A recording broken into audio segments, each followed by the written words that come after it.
nos preocupa y queremos hablar de la situación. ¿Cómo se ve desde aquí a personas que son de allí, a personas que tienen unos lazos todavía muy fuertes con Venezuela? Ahí está Agustín Rodríguez, está con nosotros, que es presidente de la Unión Canaria Venezolana, y Carmen Julia Díaz, que es miembro de la Plataforma Bolivariana. Carmen, ¿qué tal?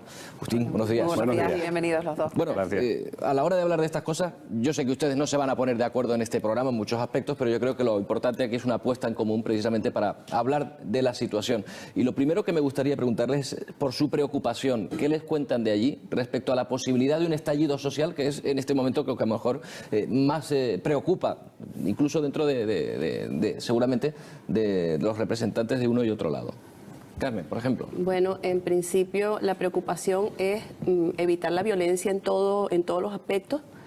De hecho, el presidente Maduro, citando la marcha de la que habla, trata de evitar justamente esa violencia, trata de evitar esa marcha, que vaya la gente masivamente a Caracas y que la situación se agrave, pues, porque dentro de los grupos de la oposición, como en todas partes, hay grupos violentos y hay gente tranquila, que no quiere la violencia, pero esos grupos violentos son los que hasta ahora han jugado a desestabilizar y son los que hasta ahora pues han llevado la situación al extremo de que hay 8 muertos, pues. Sí, bueno, yo desde mi punto de vista discrepo un poquito en el tema, sobre todo por la introducción que vimos ahora mismo en el espacio que teníamos, donde vemos quizás lo que dice Nicolás Maduro y lo que está diciendo Capriles. Nicolás Maduro está diciendo que está esperando a la gente con las Fuerzas Armadas y ese llamamiento a la violencia que se hace desde Nicolás Maduro. Todo lo contrario desde Capriles. Capriles está dando un mensaje que no vamos a pelear, que queremos paz, diciéndole a sus seguidores que no salgan a la calle, ¿verdad?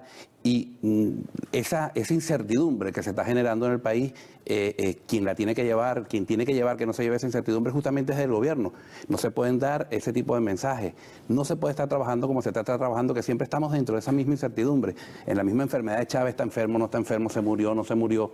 Y ahora mismo estamos igual con los votos. Se cuentan, no se cuentan, si se cuentan, no se cuentan. En principio, yo creo que el primero que da el paso al llamamiento a la violencia es Capriles, cuando sale y no reconoce los resultados, que son evidentes, porque son 300.000 votos. Primero se dice y se desdice. Primero dice que no acepta los resultados, ahora su gente está diciendo que sí aceptan los resultados, que aceptan a Nicolás Maduro como presidente. Entonces, esto evidencia que este señor habla para adelante y habla para atrás. En principio, cuando él sale y hace ese llamamiento, el llamamiento fue descargue su arrechera, que es una palabra que para la gente que es violenta, pues le llama, le incita a esa violencia. Eso por un lado. Después, por otro lado, con respecto a lo que está diciendo Agustín, con respecto a la enfermedad del presidente Chávez, nosotros hemos vivido, yo particularmente estuve en diciembre en Venezuela, durante las elecciones de la gobernación, y allí los rumores eran terribles. Era horrible el acoso mediático que había con respecto a la enfermedad del presidente. No se respetaba a la familia, no se respetaba al pueblo que realmente estaba sufriendo, y era constantemente un bombardeo. Pero tampoco se decía realmente lo que ocurría, ¿no? Se estaban dando boletines constantemente. Lo que pasa es que eso aquí no se sabe. El gobierno daba boletines, porque eso lo vi yo por BTV. Pero boletines a nivel interno del Partido Socialista Unido de Venezuela. Boletines que se daban y se leían acerca de la enfermedad del presidente. Todo el equipo médico emitía un boletín y eso se daba por BTV. Y yo, mientras estuve allá, que estuve casi un mes, vi por lo menos 4 o 5 boletines acerca de la salud del presidente. ¿Viste en algún momento algún médico que diera un parte médico de cuál era la situación del presidente? Pero esos partes venían desde Cuba, firmados por los médicos del presidente, y el Estado estaba dando los partes. Entonces, me parece absurdo que se especule tanto. Ya se cayó en una necrofilia tremenda, ¿sabes? El hecho de siempre estar hablando de la muerte, estar constantemente matando al presidente, que él estaba vivo y lo estaban matando. Entonces se cayó en ese aspecto. Y después, en el tema electoral, pues se ha intentado aprovechar también Pero Carmen, si lo que está claro es que hay una desconfianza, vamos, por lo menos yo creo que eso sí que podemos llegar a ese punto, que hay una desconfianza con el gobierno actual, justificado o injustificadamente por parte de la oposición, porque observa oscurantismo con la muerte de Chávez, o porque en este recuento de votos no se accedió en principio a ese recuento. Le vamos a darse la palabra a Agustín, porque en un momento dado primero se dice que sí, que se va a producir ese recuento, después se dice que no, y eso provoca esa mayor desconfianza todavía. Claro, y no solamente eso, ahora tenemos que sumarle que desde el Consejo Nacional Electoral se está diciendo que el resultado de esta auditoría tampoco va a cambiar el resultado electoral, que tenemos que ir a otras instancias a la hora, que lo que vamos a verificar es si el sistema funcionó o no funcionó. Palabras de Sandra Olita, pero creo que la estás vicepresidenta. No, te digo palabras textuales de ella. En principio, yo también vi las declaraciones. Entonces, en principio, las elecciones el voto es electrónico. El voto es electrónico y la ley electoral venezolana dice que se auditan las máquinas. Nunca se ha hablado de conteo manual y eso lo sabe Capriles y lo sabe... ¿Pero cuál es el miedo al conteo manual? No, espérate. Son unas normas que hay que cumplir. En principio, el señor Capriles hace el llamamiento, pero no va a las instancias correspondientes. Va posteriormente, después de que hay muertos, de que hay desestabilización, después que la gente sale a la calle. Hacer esa solicitud. En la solicitud que él hace, en ningún momento... está pidiendo el conteo de los votos manuales, tampoco en esa solicitud, porque yo la leí. Tampoco está pidiendo que se lleve a otras instancias. Él está simple y llanamente pidiendo que se haga la auditoría del 46% restante. Perdón. Entonces, ¿qué pasa? Que la ley electoral dice que esa auditoría tiene una forma de hacerse, se va a hacer el reconteo del voto manual. En principio, jamás se ha negado el conteo, la auditoría del 46% restante. Nicolás Maduro dijo que estaba de acuerdo, pero lo que no podía hacer Nicolás Maduro era ir al Consejo Nacional Electoral a solicitarlo. Tenía que hacer Capriles, que era la parte que estaba. Lo primero que tenía que haber sido hecho Nicolás Maduro para generar esa confianza que el país necesita era, en este mismo momento, en vista de todas las irregularidades que hay que verificar. Ahora yo te puedo hacer un listado. Sí, yo también. Hay ya más de 5.000 denuncias. Yo también podemos hablar de las irregularidades. Entonces, si hay una serie de irregularidades, lo más lógico es que para él hacerse el nombramiento de presidente, tenía que haber esperado dicha auditoría. Por mucho sistema electrónico que haya, siempre tiene que haber una verificación manual. Pero en la carta, perdón, yo te dejé hablar.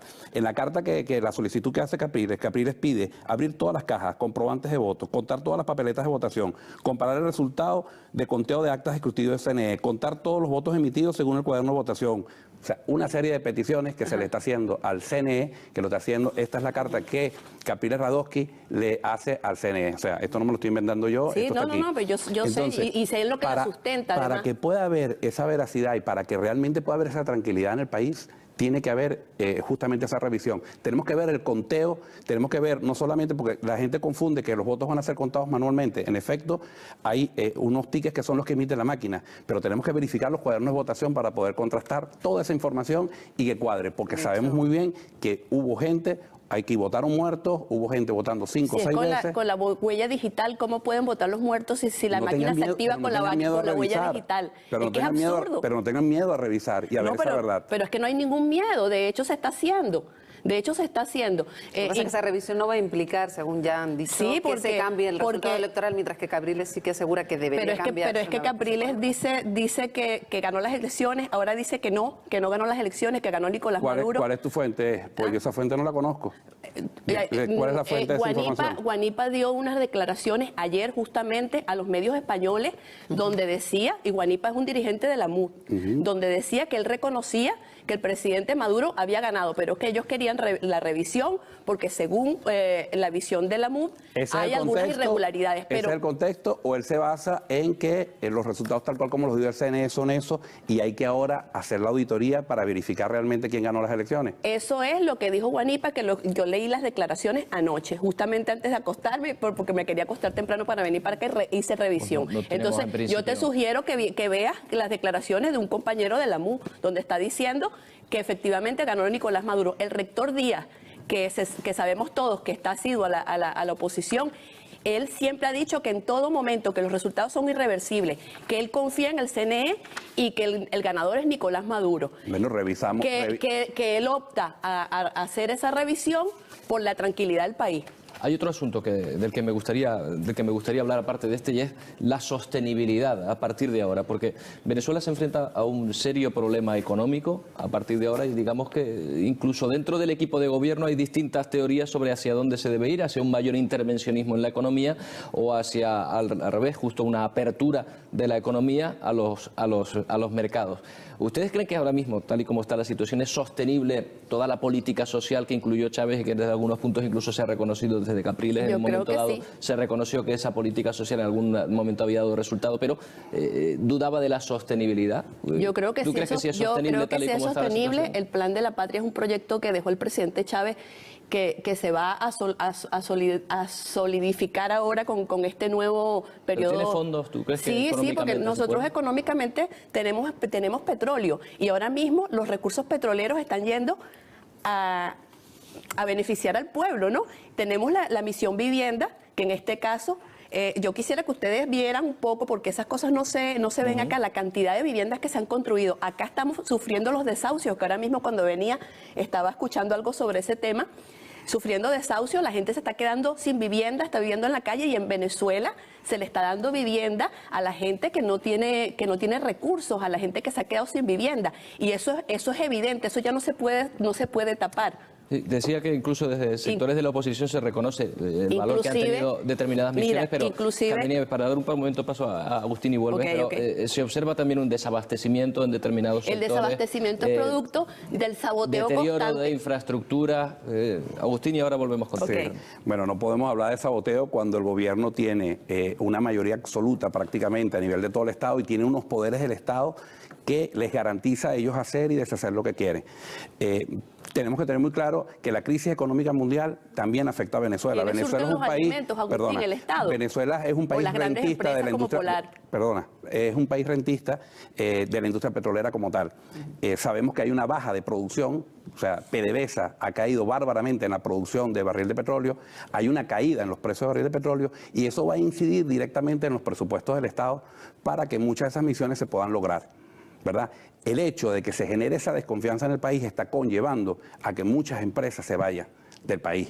Al irse del país, pues hay una merma en la producción, lo cual está generando toda esa serie de... Pero eso lo estoy escuchando yo hace más de 10 años, pues de que se van a ir las empresas, y todo lo contrario, se está trayendo más inversión. Ahora hay empresas latinoamericanas que están invirtiendo, Argentina, brasileña, inclusive China está optando por Venezuela. Dice Carmen que el producto, yo como desconocedora de la realidad del día a día, lo vamos viendo porque lo que nos llega, es verdad que le falta a la gente cosas tan básicas como a veces leche, a veces pollo, a veces papel higiénico, lo decían porque el Estado no puede cubrir todo el mercado, ¿no? Entonces hay unas empresas que son corporaciones.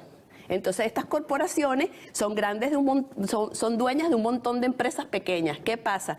Te pongo el ejemplo de la Corporación Polar. Nunca falta la cerveza, jamás se agota la cerveza. Y el trigo lo traen de fuera. El maíz que se consigue en Venezuela,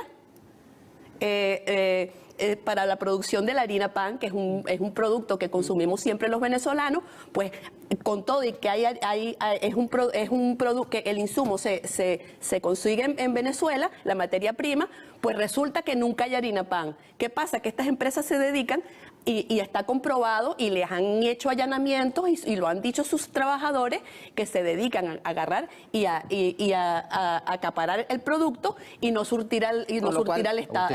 Sí, yo creo que ahí estamos saliéndonos fuera de sitio, porque estamos diciendo cosas que no son. Mira, tienes una empresa como Agroisleña, una gran empresa agroindustrial en Venezuela, la cual generó mucho empleo y generó mucho la actividad agroalimentaria del país.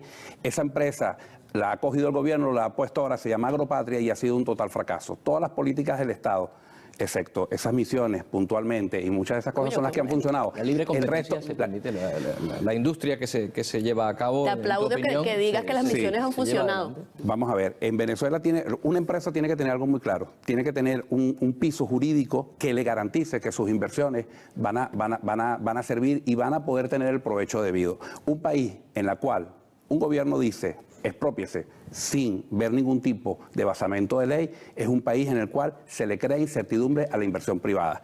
Cuando ella se refería a empresas... Agroleña no es una empresa que estaba quebrada, fue una empresa muy conocida por todos los canarios y creo que estás diciendo algo que la mayoría de los canarios te lo van a negar porque es muy conocida en Canarias. Es una empresa de descendencia canaria. También es muy conocida en Venezuela. Perfecto, claro. Es que tampoco era una...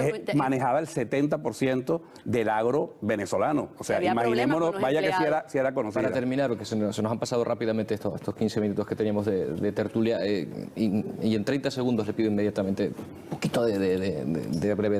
¿Qué es lo que va a pasar ahora en Venezuela? ¿Usted cuál cree que va a ser el futuro cercano? Yo soy positiva, yo confío que esta revolución va a seguir adelante. De hecho, Nicolás Maduro está llamando a la paz. Nosotros todos somos gente de paz. Pero dentro de Maduro, dentro de su gobierno también hay distintos sectores. Dentro de su gobierno hay distintos sectores, pero todo el mundo ha acatado el llamado a la paz en este caso. Y yo creo que este va a ser la continuidad del Plan de la Patria, la continuidad del proyecto de Chávez. Y que bueno, que yo veo a futuro Venezuela un país potencia en Latinoamérica. Una continuidad sobre Una continuidad de unos proyectos, sí. ¿Cómo lo ves? Nosotros, bueno, vamos a seguir viendo esto con mucha preocupación, vamos a estar muy pendientes, los venezolanos que estamos en el exterior, para mantener viva la opinión pública internacional, ya que sabemos perfectamente que los poderes en Venezuela, los poderes están totalmente secuestrados por el Estado. En este mismo caso concreto, y para finalizar, sabemos muy bien que el CNE va quizás a decir si hubo o no hubo buen funcionamiento en las máquinas, vamos a tener que ir a un Tribunal Supremo, que sabemos perfectamente el Tribunal Supremo cómo de una u otra manera va a darle la razón al Estado venezolano, pero en este caso a Nicolás Maduro. Lo dejamos aquí, Carmen, lo tenemos que dejar aquí. Yo les agradezco la brevedad de este último diagnóstico, sobre todo el observar cómo están atentos a lo que está ocurriendo en Venezuela pese a la distancia. Es que son las mismas máquinas que usaron para las gobernaciones. Cada uno desde su punto de vista, pero perfectamente conocedores. Muchas gracias. Gracias, Agustín. Gracias.